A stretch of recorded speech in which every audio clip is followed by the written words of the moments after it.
अब जैसे गुरु बृहस्पति जी के पुत्र ने शिक्षा ग्रहण कर ली और शिक्षा ग्रहण करके लौट करके आ रहे थे, देवयानी ने हाथ पकड़ लिया तक्ष का। कहा कि श्रीमान जी आप अकेले कहाँ चले जा रहे हो, हम भी आपके साथ में चलेंगे। बृहस्पति के पुत्र हाथ जोड़ करके बोला, देवी तुम मेरे साथ में कैसे चलोगी, तुम तो मेरी बहन से भी बढ़कर के बहन हो। अरे अपनी बहन से भी बोले गुरु की पुत्री होती है वो बढ़कर के होती है, मैं तुम्हारे साथ में विवाह नहीं कर सकता। देवयानी को क्रोध आ गया, श्राप दे दिया कि जो मेरे पिता के द्वारा मृत संजीवनी विद्या सीखे उसको भूल जा। इधर बृहस्पति जी के पुत्र कश्यप ने भी देवयानी को श्राप दे दिया कि किसी ब्राह्मण के साथ में तुम्हारा विवाह नहीं होगा। तो राजन इसी के कारण के वश में देवयानी का जो गुरु असुरों के गुरु शुक्राचार्य हैं, उनकी पुत्री देवयानी है, उसके साथ में हो गया।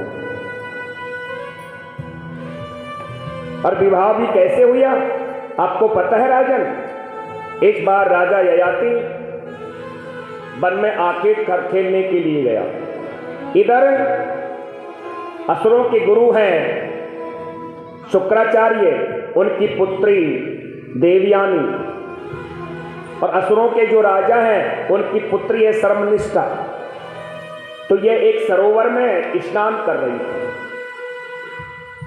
तो उधर से कोई सरोवर के किनारे से पुरुष निकलते हुए आए, तो शर्मनिष्ठा ने क्या किया, जल्दी से वस्त्र निकल करके और देवयानी के वस्त्र पहन लिए, अपने वस्त्रों को छोड़ दिया और अपने वस्त्र समझ करके शुक्राचार्य की पुत्री देवयानी के वस्त्र पहन लिए। अब देवयानी जैसे ही निकल करके आई तो शुक्राचार्य जी की पुत्री देवयानी निकल करके आई, उसने असुरों के जो राजा हैं उसकी पुत्री शर्मनिष्ठा को बुरा उल्टा सुल्टा कहना प्रारंभ कर दिया। तुझे शर्म नहीं आती, तूने एक ब्राह्मण की पुत्री क्या ब्राह्मणी बोले कन्या के वस्त्र पहन लिए, तू राजा की पुत्री है, तुझे अभिमान है। तो शर्मनिष्ठा का इनसे द्वेष हो गया। शर्मनिष्ठा ने क्या किया, रास्ते से चल रही थी दोनों सखियां, और जैसे ही बोले रास्ते के किनारे कुआं पड़ता है, और जैसे ही देवयानी उस कुएं के पास में आई सीधी, तो शर्मनिष्ठा ने क्या किया, जोर से धक्का मारा और देवयानी को कुएं में डाल दिया और लौट करके आ गई। देवयानी कुएं में पड़े पड़े चिल्ला रही है। इधर से राजा ययाति शिकार खेलते हुए उसी कुएं के किनारे से निकल रहे रास्ते से। राजा ने सोचा ये कुएं से आवाज कैसी आ रही, देखा तो वो तो शुक्राचार्य की पुत्री है देवयानी। अब देवयानी को जैसे ही हाथ पकड़ करके निकाला राजा ने, देवयानी ने कह दिया, राजन आपने मेरा हाथ पकड़ लिया, अब यह हाथ आप नहीं छोड़ सकते, आपको मेरे साथ में विवाह करना पड़ेगा। इस प्रकार से देवयानी का विवाह राजा ययाति से हो गया। अब यह देवयानी लौट करके आई अपने पिता के यहाँ, आकर के सारी बात बताई। शुक्राचार्य क्रोधित हो गए, बोले ऐसे राजा के राज में नहीं रहेंगे, अपनी पुत्री को लेकर के जाने लगे। असुरों के राजा ने आकर के इनसे क्षमा याचना मांगी। शुक्राचार्य ने कहा, राजन हमने तो क्षमा कर दिया, लेकिन हमारी पुत्री तुम्हें क्षमा करेगी जब ही क्षमा हो गई। इनसे पूछो अब कैसे क्षमा करेगी। तो देवयानी ने कह दिया, राजन हम तुम्हें क्षमा जब ही कर सकती हैं कि तुम्हारी पुत्री है ना, वो हमारी दासी बनकर के हमारी साथ में जाएगी। तो देवयानी का विवाह ययाति राजा के साथ में हुआ, और जो राजा की पुत्री है शर्मनिष्ठा वो दासी बनकर के गई हुई है। इधर राजा ययाति को पता है कि यह राजा की पुत्री है, तो उसने क्या किया, गुप्त रीति से गंधर्व विधि से उसके साथ में भी विवाह कर लिया।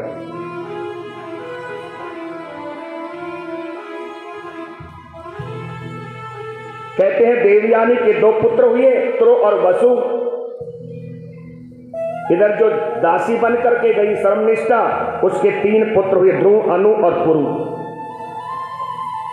अब देवयानी को पता चला कि हमारे पतिदेव ने गुप्त रीति से जो हमारी दासी बनकर के आई उससे विवाह कर लिया, संतान भी हो गई, तो यह रूठ करके वापस अपने पिता शुक्राचार्य के यहाँ चली गई। शुक्राचार्य से जाकर के कहा, पिताजी जिसे मैं दासी बना करके ले गई थी वही मेरी सौत बन गई। शुक्राचार्य जी को क्रोध आ गया। अच्छा, तो बोले हम श्राप देते हमारे दामाद जी कोई काम के नहीं रहेंगे, बूढ़े हो जाएंगे। अब राजा ययाति बूढ़े हो गए। अब चलते चलते शुक्राचार्य जी के पास में आए, कहा कि महाराज आपने बड़ी जोर की करी, क्या हुआ? महाराज जवानी में बूढ़ा हो गए, पर आपने हमें बूढ़ा तो बना दिया, लेकिन सबसे ज्यादा तकलीफ होगी तो किसे होगी? आपकी पुत्री को। शुक्राचार्य सोच रहे हैं कि यह बात तो हमने भी नहीं सोची। ठीक है, तो राजन एक काम करो, बोले तुम्हारी जो बुढ़ापा है किसी पुत्र को दे दो और उसकी जवानी ले लो।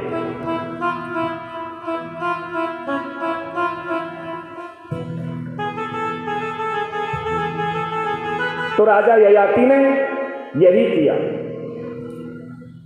बड़े पुत्र से कहा, बड़े पुत्र ने मना कर दिया, बोले मैं अपनी जवानी आपको युवावस्था नहीं दे सकता, क्योंकि मात्र संबंध मुझे दोष लगेगा। लेकिन छोटा पुत्र जो पितृभक्त था उसने अपनी जवानी दे दी राजा ययाति को।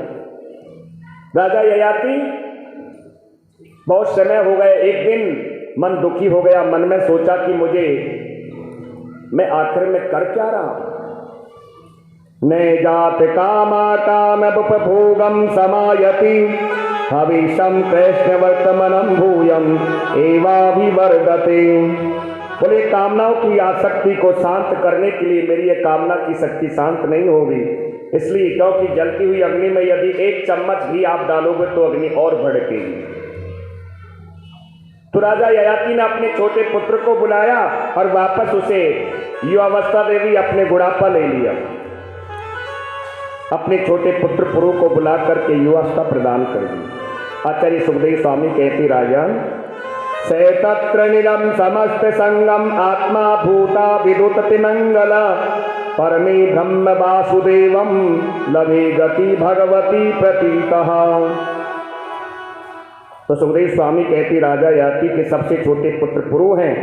इसी वंश में आगे जाकर के दुष्यंत हुए, करुणा के सागर दुष्यंत, शकुंतला कुमार, ये भरत जी।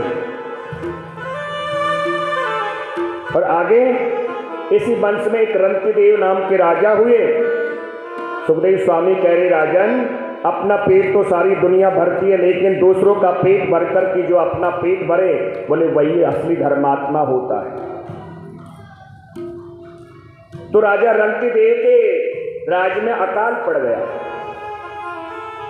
अब लोग मरने लगे। तो राजा रंतिदेव ने क्या किया, अपना समस्त जो भंडार था उसे खुला दिया।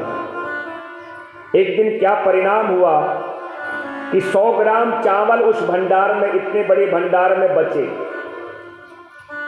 राजा रंतिदेव की पत्नी ने वो चावल बनाए, 3 थालों में लगा दिए, एक अपने लिए, पतिदेव के लिए और पुत्र के लिए। अब राजा रंतिदेव जैसे ही भगवान को भोग लगा करके जैसे खाने के लिए तैयार हुआ, इतने में ही एक चांडाल आ गया। चांडाल आ गया, इतने में एक ब्राह्मण आ गया। ब्राह्मण आया तो कहने लगा, राजन मुझे बड़ी जोर की भूख लग रही है और यदि मुझे यह खाने के लिए नहीं मिला तो मैं मर जाऊंगा। नहीं नहीं महाराज, आप मेरी राज में भूखे मत मरिए। अपने चावलों की जो थाली थी उसे दे दी। पानी भरा हुआ है, सोचा कि आज भगवान को भोग लगा करके हम पानी से ही भोग लगा लेते। और जैसे ही पानी पीने लगे, इतने में चांडाल आ गए, उसके साथ में कुत्ते भी हैं। चांडाल जोर जोर से पुकारा है, महाराज मैं भी प्यासा हूं, मेरे कुत्ते भी प्यासे हैं, यदि जल नहीं मिला तो हमारा प्राणांत हो जाएगा। रंतिदेव ने बोले, नहीं नहीं, मेरे राज में कोई प्यासा नहीं मरेगा। वो जल भी दे दिया।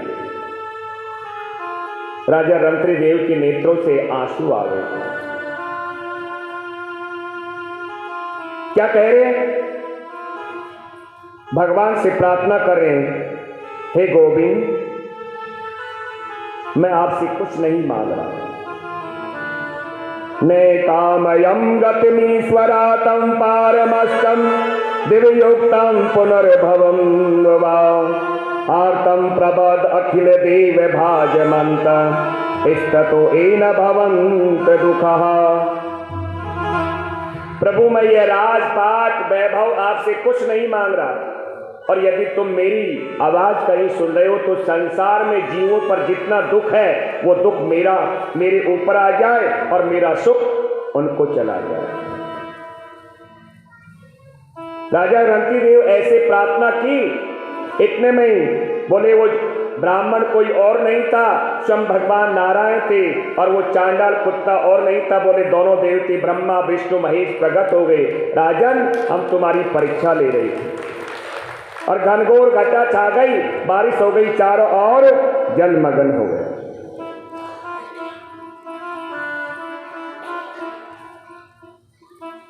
तो इसी वंश में एक आगे शाखा चली, उसे कहते हैं मगध वंश और पांचाल वंश। राजा ययाति के सबसे बड़े पुत्र थे जिनका नाम था यदु महाराज। इन यदु वंश में कई पीढ़ियों के बाद में देवमीन नाम का राजा हुआ।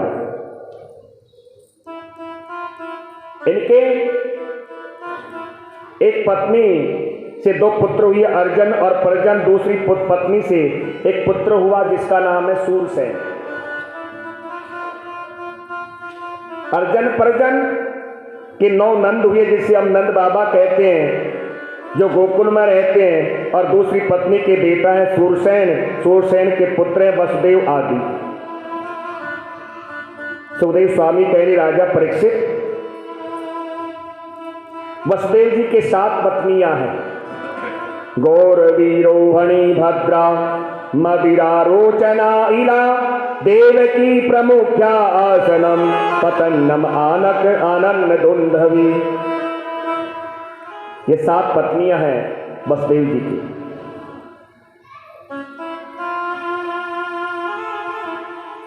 सबसे छोटी है देवकी, दूसरे नंबर की पत्नी है रोहिणी। बोले अभी तक इनके पुत्र नहीं हुआ। देवकी के 6 पुत्र हुए, तब रोहिणी के पहला पुत्र हुआ। वैसे बलराम जी बोले कई भाई हैं, बल गद सारग दुर्मद विपुल आदि, और रोहिणी के पुत्र हैं। सबसे छोटी पत्नी है देवकी, उनके 8 पुत्र हुए, और सबसे छोटे पुत्र है 8वां पुत्र वो और कोई नहीं है, स्वयं भगवान गोविंद है, कन्हैया। मथुरा में जन्म लिया, गोकुल में पन्ना झूले, वृंदावन में जाकर के लीला की, मथुरा में आकर के दुष्ट कंस का संहार किया, जरासंध के भय से द्वारिका चले गए। द्वारिका में जाकर के मेरे प्रभु के बहुत से विवाह हुए, कौरव पांडवों का युद्ध कराया। उद्धव जी को उपदेश देकर भगवान श्री कृष्ण ने स्वयं अपने लोक अपने धाम में चले गए। इतनी कथा कहकर के राजा परीक्षित से कहकर के सुखदेव स्वामी चुप हो गए। राजा परीक्षित ने कहा गुरुवर हो गई कृष्ण कथा। बोले राजन अभी तो आपको सारी कथा सुना दी। गुरुवर आपने राम कथा सूक्ष्म सुनाई तो मैंने कुछ नहीं कहा, लेकिन आपने ये कृष्ण कथा में कंजूसी ऐसी है, इतनी कंजूसी क्यों कर दी?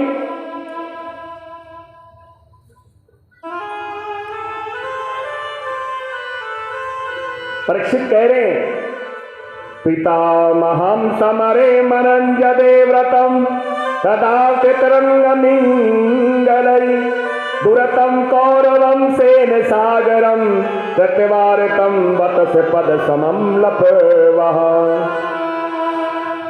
गुरुवर मेरे बाबाओं का रक्षक,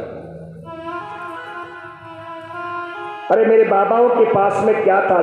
छोटी सी सेना। कौरव के पास में बोले कौरव 100 थे और कितनी बड़ी सेना, लेकिन मेरे बाबाओं ने कृष्ण रूपी नौका का आश्रय लिया और उस सागर को ऐसे पार कर लिया जैसे कोई बछड़े के खुर से बना हुआ गड्ढा। अरे उस सागर में बड़ी बड़ी तिमिंगल मछलियां थी। भीष्म पितामह, द्रोणाचार्य, कृपाचार्य, कर्ण, विकर्ण, दुर्योधन, दुशासन, लेकिन मेरे बाबा पांडव ने कृष्ण रूपी नौका का आश्रय लिया और पार कर दिया।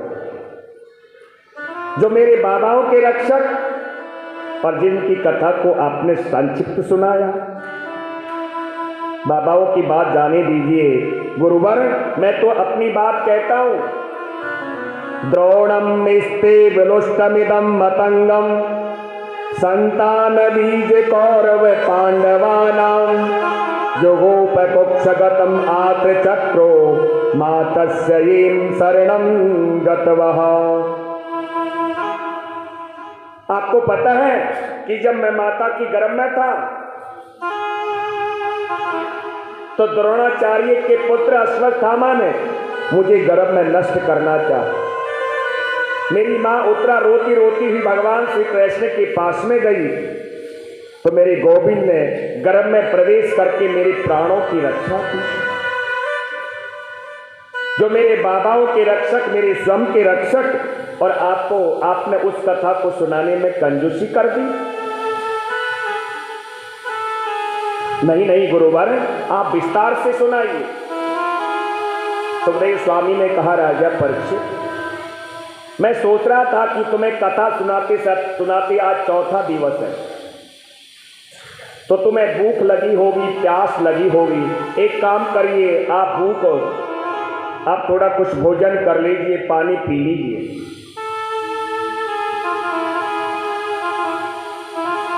राजा परीक्षित हाथ जोड़ करके बोला, गुरुवर,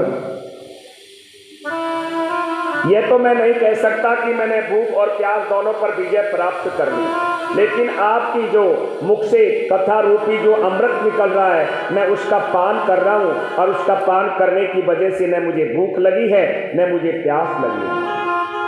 मैं ये तो नहीं कहूंगा कि मैंने भूख और प्यास दोनों पर विजय प्राप्त कर ली, क्योंकि यदि भूख और प्यास दोनों पर विजय प्राप्त करता तो मैं वो ऋषि की गली में मरा हुआ सर्प क्यों डालता। सुखदेव स्वामी कह रहे, राजन धन्य हो तुम, क्योंकि ये तुम्हारे और हमारे जैसे कथा नहीं चल रही है। कहते हैं कि सुखदेव स्वामी 7 दिन 7 रात्र पर्यंत एक आसन पर बैठे, और एक ही आसन पर राजा परीक्षित बैठे। दोनों ने आसन नहीं बदला, लगातार कथा चल रही है।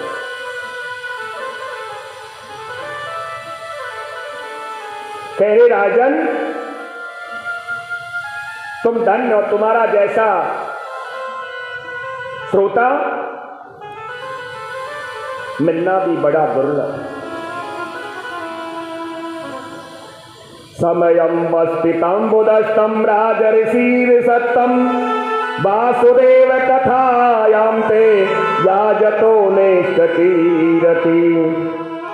राजन, तुम्हारी बुद्धि वासुदेव भगवान श्री कृष्ण की कथा में है, इसलिए मुझे बड़ा आनंद तुमसे सुनकर के बड़ा आनंद मिला, इसलिए मैं तुम्हें विस्तार से सुनाऊंगा।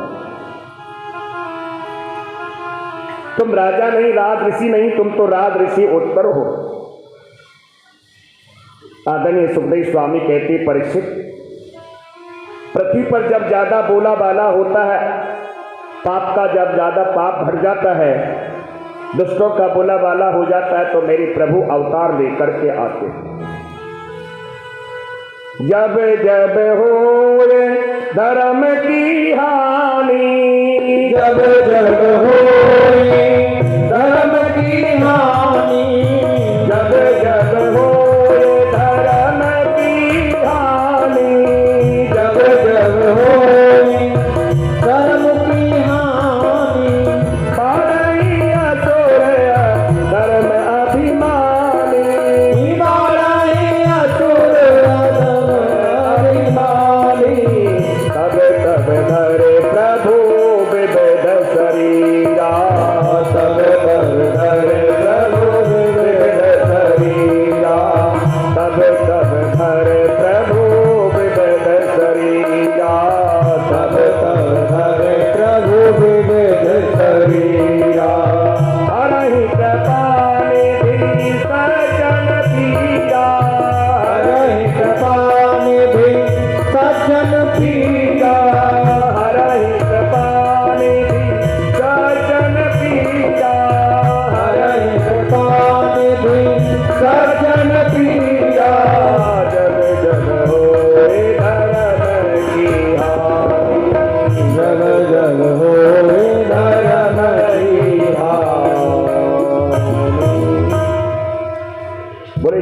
पृथ्वी पर ज्यादा अधर्म बढ़ जाता है। तो राजन, आज पृथ्वी ने गाय का रूप धारण करके देवताओं के पास में पहुंची। कहा कि इसी प्रकार से यदि मेरे ऊपर पाप बढ़ता रहा तो एक दिन मैं रसातल को चली जाऊंगी। तो देवता पृथ्वी देवी को साथ में लेकर के कहां पहुंच के ब्रह्मा जी के पास में। ब्रह्मा जी ने पृथ्वी देवी से कहा, देवी अब तुम्हें चिंता करने की कोई आवश्यकता नहीं, क्योंकि मेरे स्वामी भगवान नारायण स्वामी अवतार लेकर के आ रहे हैं। वसुदेवं गृहं साक्षादं भगवान पुरुषं पर जनिहसे यति प्रयार्थं संभवान्तुम सुरस्त्रियः। कि ब्रह्मा ने कहा कि मथुरा में जो वसुदेव नाम के जो राजा हैं, उन्हीं वसुदेव जी की पत्नी के गर्भ से मेरी नारायण प्रभु अवतरित होकर के आएंगे। और गोकुल में जो नंदी की भारिया है यशोदा, यशोदा जी के यहाँ परात्पर अखिलेश्वर मेरे प्रभु की माया पुत्री बनकर के आएगी और वहां अदला बदली होगी। हे माता पृथ्वी, अब तुम्हारे बोले दुख की निवृत्ति होने में ज्यादा समय नहीं लगेगा। देवताओं को पता चला तो देवता बोले हमारा भी कुछ कर्तव्य बनता है। तो मथुरा के एक बड़े राजा हैं, यशस्वी राजा है, जिनका नाम है उग्रसेन। ऐसा वर्णन आता है कि उग्रसेन जी के यहाँ कोई पुत्र नहीं हुआ। बड़ी भारी तपस्या की थी, पुत्र कामेश की यज्ञ किया तो उग्रसेन जी की पत्नी गर्भवती हो गई। एक बार अपनी सहेलियों के साथ में उग्रसेन जी की पत्नी वन में विहार कर रही थी। उसी समय एक ध्रुमिल नाम का राक्षस आकाश मार्ग से उड़कर के जा रहा था और उस ध्रुमिल नाम के राक्षस की छाया उग्रसेन जी की पत्नी के ऊपर पड़ गई। इसलिए जो गर्भ में जो बालक था बोले वो राक्षस रूप में परिवर्तित हो गया। और उस बालक ने जब जन्म लिया, और उस बालक का क्या नाम है, बोले उस बालक को कहते हैं हम कंस।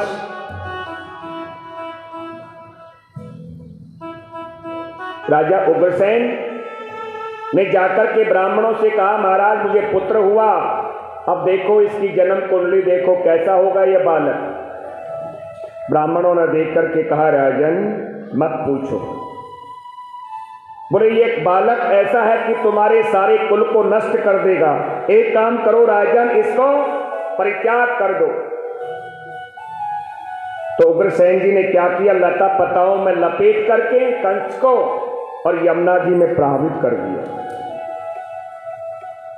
इधर वसुदेव जी उस समय यमुना जी में स्नान करने के लिए आ रहे और यमुना जी में डुबकी लगा रहे थे। तो इतने में वो कंस बहता हुआ लता पताओं में लिपटा हुआ चला आ रहा है।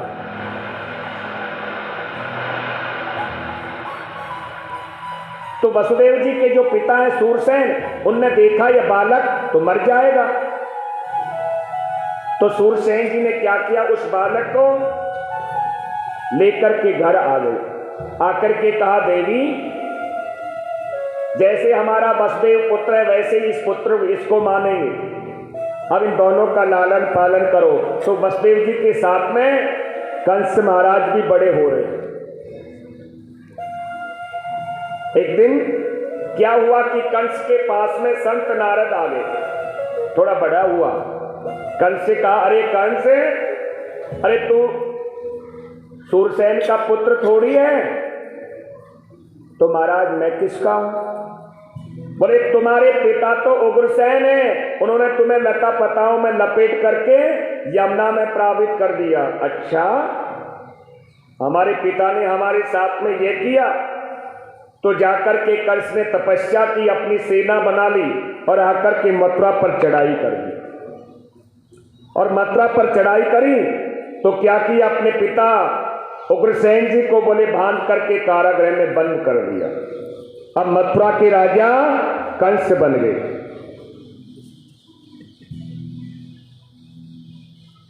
अब उग्रसेन जी के एक भाई है और कंस के चाचा लगते हैं।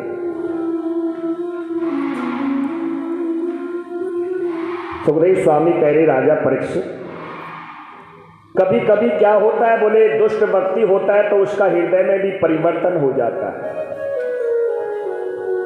तो एक दिन कंस ने देवकी को देखा, चाचा की पुत्री है देवकी और इनकी बहन लगती।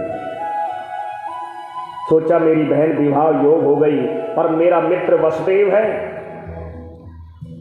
बचपन का मित्र मेरा वसुदेव है, एक काम करता हूं वसुदेव जी के साथ में देवकी का विवाह कर देता हूं। तो वसुदेव जी के साथ में बड़ी धूमधाम से देवकी का विवाह कर दिया। अब देवकी को विदा करके वसुदेव जी के साथ में देवकी को भेज रहे हैं, कंस जा रहे हैं। इतने में बोले देवताओं से थोड़ी रहा जाता है, देवता भी मौके की ताक में रहते हैं। देवताओं ने क्या कहा, पतम प्रणहितम कंस भाष्यम हासम शरीरम वाक अश्यमम त्वम अष्टमो गर्भो हंतयम ऐसे भूतः। अरे राजा, अरे कंस, जिस बहन को तू इतनी राजी से विदा कर रहा है, पता है तुझे उसी बहन का अष्टम गर्भ तेरा काल होगा। कंस ने जैसी आकाशवाणी सुनी कि देवकी के अष्टम ग्रह मेरा काल, अष्टम गर्भ मेरा काल होगा, तुरंत कंस ने क्या किया, देवकी के केश पकड़ करके रथ से नीचे खींच लिया। कहा कि जब मैं काल को जन्म देने वाली को ही नहीं छोड़ूंगा जीवित को, तो काल उत्पन्न कहां से होगा। और जैसे ही देवकी को मारने के लिए तैयार हुआ कंस, जैसे ही म्यान से तलवार निकाली, इतने में वसुदेव जी तुरंत रथ से कूदे आकर के कंस का हाथ पकड़ लिया। अरे मित्र, तो मेरे मित्रों ये क्या कर रहे हो? विवाह के समय में वैसे ही कन्या पूजनीय होती है, और अभी अभी तुमने अपने हाथों से पीले हाथ किए कन्या दान किया है, और वही बहन को मार रहे हो। कंस ने कहा, लेकिन वसुदेव जी आपने नहीं सुनी आकाशवाणी कि इसका अष्टम गर्भ से हमारा काल उत्पन्न होगा, जब हम इसे जीवित नहीं छोड़ेंगे तो काल उत्पन्न कहां से होगा। अरे मित्र, कैसी बात करता है तू, ना समझ सी। वसुदेव जी सुंदर सी बात कह रहे हैं, क्या कह रहे हैं, मृत्यु जन्मतो वीरम देहिनम सजायते अद्वात सतांते वा मृत्युविम प्राणिनम ध्रुवः। अरे मित्र, बोले जिस समय हम जन्म लेते हैं तो उसी समय यह मृत्यु देवी भी साथ ही उत्पन्न हो जाती है। और दुनिया की हर चीज झूठी हो सकती है, संसार में सब चीज बोले झूठ हो सकती, लेकिन मृत्यु झूठ नहीं हो सकती।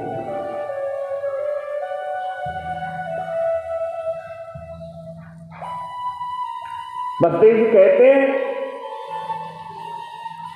और लोग क्या कहेंगे, अरे इतना बड़ा अधीरथ वीर, इतना बड़ा योद्धा, और एक झूठी सी देवताओं की आकाशवाणी कह दी और उसको सुन लिया और अपनी बहन को मार दिया, क्या कहेंगे। कंस कह रहा है, लेकिन आपने सुना नहीं। अब वसुदेव जी मन में सोच रहे हैं, और दूसरी बात भी यही है कि पति को पति कहलाने का जब भी अधिकार है, वो किसी भी प्रकार से अपनी पत्नी की रक्षा करे।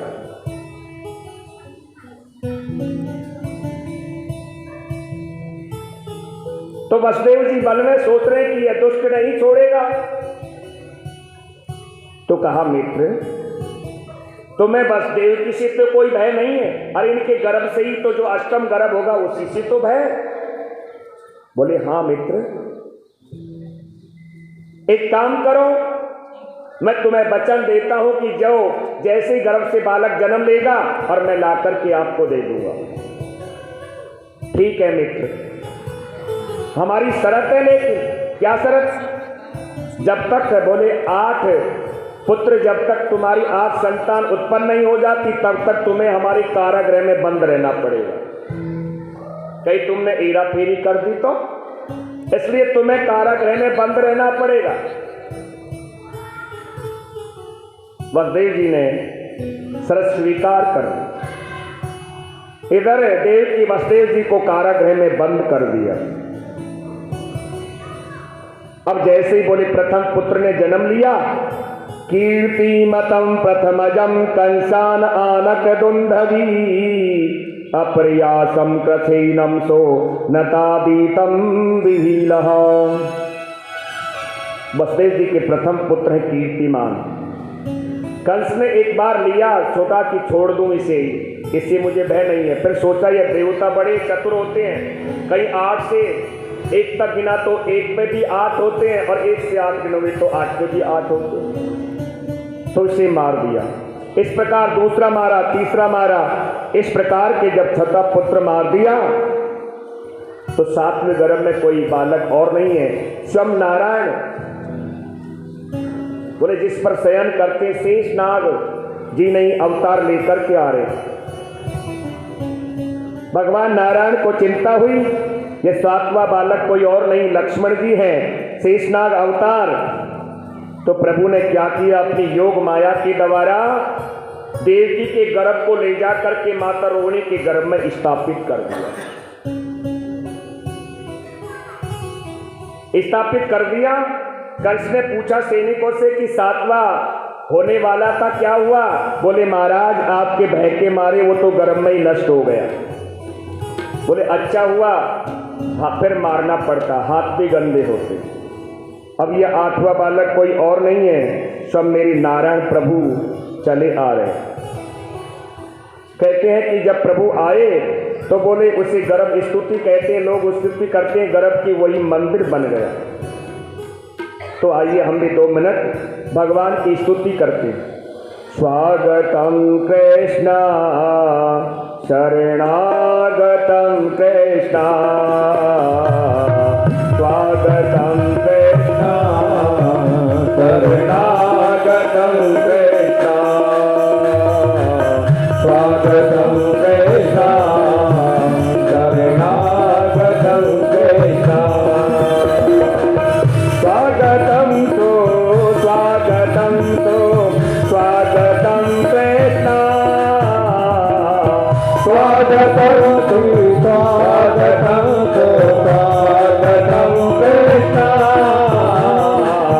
स्वागतम कृष्ण शरणागतम कृष्ण, स्वागतम कृष्ण शरणागतम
छप्पन शक्ति तो हृदय नाथ दर्शन करे आंदोलन। आओ आओ मेरे प्यारे कृष्णा, आओ आओ आओ मेरे प्यारे कृष्णा, आओ जपने हमी तो ये कृष्णा कृष्णा, आओ जपने हमी तो ये कृष्णा कृष्णा, आओ आओ मेरे कृष्णा, स्वागतम कृष्णा, शरणागतम कृष्णा, स्वागतम कृष्णा, शरणागतम कृष्णा, स्वागतम कृष्णा, शरणागतम कृष्णा, स्वागतम कृष्णा, शरणागतम कृष्णा, कृष्णा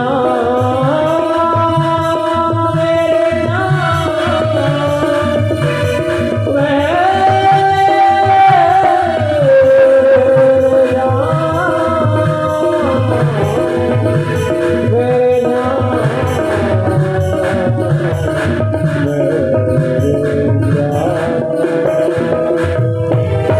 बोलिए वृंदावन बिहारी लाल की जय। जय जय श्री राधेश्याम। इधर मेरे प्रभु गर्भ में आ गए। गर्भ स्तुति, देवताओं ने भगवान की गर्भ स्तुति की। नारद जी ने मन में सोचा कि कंस का हम भी जीना हराम कर देते। कंस के पास में नारद जी पहुंचे। नारद जी की बड़ी आदर सत्कार किया। नारद जी ने कहा, अरे राजा कंस, पता है तुझे 8वां आने वाला है? बोले महाराज हाँ पता है। महाराज आप तो त्रिकालदर्शी संत हैं, बताइए वो होगा कैसे, कैसे दिखने में लगेगा? नारद जी ने कहा वो काला काला होगा, बड़ा मत वाला होगा, देखने में छोटा पर 1.5 हाथ लंबी दाढ़ी वाला होगा। अब बोले कंस के सामने यदि कोई काली वस्तु भी आ जाए रात में या दिन में तो कंस घबरा जाता है कि यह तो मेरा काल है। इधर मेरे गोविंद ने, कंस ने देव की वसुदेव जी की सुरक्षा और ज्यादा बढ़ा दी, 10,000 सैनिक और लगा दिए। ब्रह्मा जी से आकर के आज योग माया ने कहा कि आज ब्रज की कमान की डोर हमारे हाथों में दो। तो कृष्ण पक्ष की अष्टमी तिथि प्रभु ने सोचा माता यशोदा तो सौभाग्यवती इसलिए है कि मैं उनका दूध पान करूंगा, स्तन पान करूंगा। देव की माता पुण्य आत्मा इसलिए है कि उनके गर्भ से जन्म लूंगा। लेकिन माता रोहिणी को क्या मिलेगा, इसलिए हम जन्म लेंगे जब रोहिणी नक्षत्र में लेंगे। तो अष्टमी तिथि के ठीक रात्रि के 12 बजे माता देवकी के गर्भ से कारागृह को आज मंदिर बना दिया। मेरे प्रभु ने कारागृह में जन्म ले लिया। बोलिए बाल कृष्ण लाल की जय। कमल नयन चतुर्भुज नारायण के भगवान के रूप में जन्म लेकर के देव की वसुदेव जी के सामने प्रकट हो गए।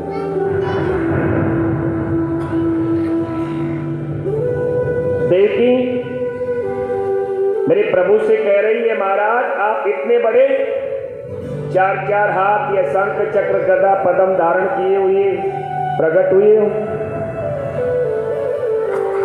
भगवान कह रहे हैं आप हमें बेटा बोलिए, हम आपको माँ बोल दें। और आपको पता है कि जन्म लेते कंस मामा मारने के लिए आ जाएंगे।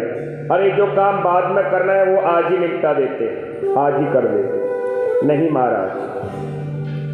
तो प्रभु ने अपना छोटा स्वरूप बना लिया। मेरे प्रभु ने कहा कि जब हम बड़े हैं तो आपकी भी रक्षा कर लेंगे, हमारी भी रक्षा कर लेंगे, लेकिन हम छोटे बन गए तो आप लोगों को हमारी रक्षा करनी पड़ेगी। प्रभु हम तुम्हारी रक्षा कैसे करेंगे? तो भगवान ने कहा कि इस समय गोकुल में मैया यशोदा के यहाँ पुत्री ने जन्म लिया। एक काम करो, तुम हमें वहां ले जा करके उनकी बगल में सुला देना और वहां से पुत्री लेकर के आ जाना।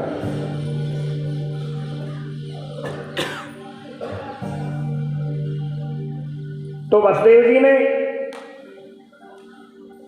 यही किया, एक डलिया सजाया और डलिया सजा करके और उसमें बाल कृष्ण प्रभु को लिटा करके और लेकर के जा रहे हैं। अभी तक बोले हथकड़ियां बेड़ियां लगी हुई हैं।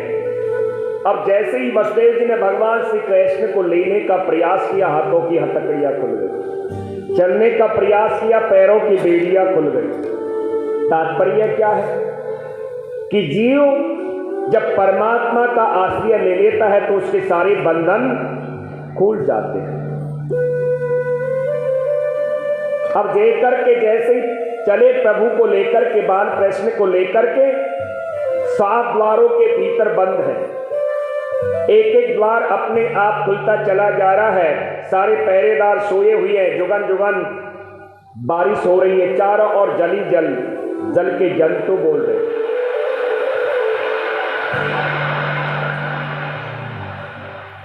अब जैसे ही लेकर के चले, एक एक द्वार खुलता चला जा रहा है।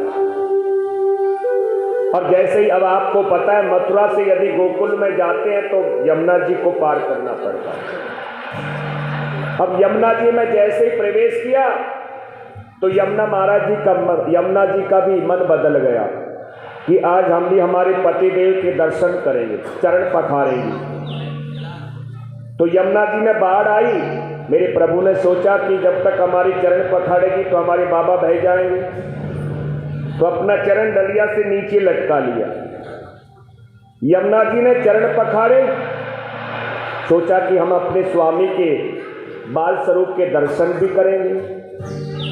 अब जैसे ही यमुना जी में उफान आने लगा, बढ़ने लगी, मेरे प्रभु का मुखारबिंद तो दिखा नहीं और वसुदेव जी की दाढ़ी दिख गई।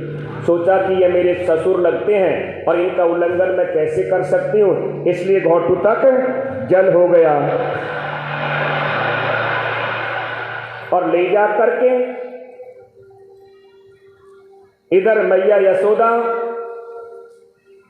कि यहाँ मैया यशोदा नंद बाबा ब्राह्मणों की सेवा करते हैं। इनकी 2 ननद आई हुई है कि भाभी गर्भवती है, बालक होगा, पुत्र होगा तो हमें बहुत सा धन मिलेगा, क्योंकि मैया यशोदा ने नौलख का हार पहन के रखा है। बोले हमारी भाभी इतनी भोली है, इतनी दयालु है, यदि पुत्र हो गया तो नौलख का हार हमें दे देगी। तो इधर वसुदेव जी कब अदला बदली करके चले गए, मैया यशोदा की बगल में सुला करके बाल कृष्ण प्रभु को चले गए और चले गए। इधर हमारे भी बाल कृष्ण प्रभु अब चल करके आ रहे, किसी को पता नहीं कि वसुदेव जी ने कब अदला बदली कर दी। सब सोए हुए हैं, मैया यशोदा भी सोई हुई। अब जैसे ही वसुदेव जी वापस पहुंचे, कहते सज्जनों की एक एक द्वार स्वतः ही बंद होता चला जा रहा है और वही हाथों में हथकड़ियां, पैरों में बेड़ियां लग गई। इसका तात्पर्य क्या है? जब तक जीव परमात्मा का आश्रय लेकर के रखता है तब तक तो उसकी समस्त बंधन खुल जाते हैं, और जैसे ही माया के बंधनों में बंधता है तो बोले समस्त ताले द्वार सब बंद हो जाते, जकड़ जाते। इधर आज नंद बाबा की 2 बहन है, आपको मैंने पहले बताई, एक का नाम है नंदा, दूसरी का नाम है सुनंदा। तो नंदा सुनंदा ने देखा आज क्या बात है, रोज सवेरे भाभी जी बड़ी जल्दी उठती थी, आज तक तो अभी तक जगी नहीं। तो नंदा दौड़ी दौड़ी गई और जाकर के देखा तो ढीली सी चदरिया ओढ़ करके मेरे बाल कृष्ण प्रभु सो रहे। अब देखा, मन में सोचा, हे भगवान से प्रार्थना करी, हे भगवान लालाई होना चाहिए, लाली नहीं होनी चाहिए। 21 बार जाप किया, हरि शरणम हरि शरणम हरि शरणम हरि शरणम। फिर थोड़ी सी चदरिया उगाड़ी, फिर कहा हरि शरणम, हे भगवान लालाई होना चाहिए। और जैसे ही पूरी चदरिया उगाड़ी और लाला दिख गया और जोर से जोर में मैया बधाई हो।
Hare